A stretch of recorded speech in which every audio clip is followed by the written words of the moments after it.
আসসালামু আলাইকুম। তো এই যে দেখেন আজকে আপনাদের মাঝে আমি একটি কিবোর্ডের বর্ণনা নিয়ে আসলাম। এই যে দেখেন কিবোর্ডটা দেখেন। এই কিবোর্ডটার আপনার ডান সাইডে 1 2 3 4 5 6 7 8 9 পর্যন্ত থাকে। মাইনাস চিহ্ন থাকে, প্লাস চিহ্ন থাকে।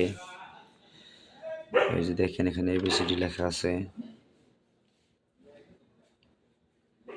এই যে F12 এগুলো লেখা আছে। আপনি এগুলো আপনার যদি টাইপিং করতে চান, যেখানে আপনার আঙ্গুল রেখে কাজ করার মতো আপনার আছে।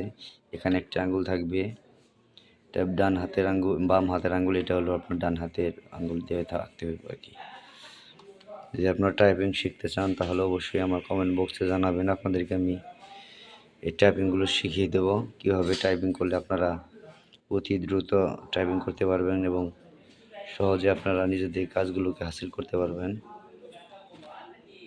তো অবশ্যই কিন্তু আপনারা আমাকে কমেন্ট বক্সে জানাবেন এবং আমার ভিডিওটি বেশি বেশি শেয়ার করে দেবেন আপনাদের বন্ধুদের মাঝে, তারাও যেন এগুলো দেখে উপকৃত হয় এবং তারাও যেন বেশি বেশি টাইপিং কাজ করতে পারে। সবাই ভালো থাকবেন। আল্লাহ হাফেজ।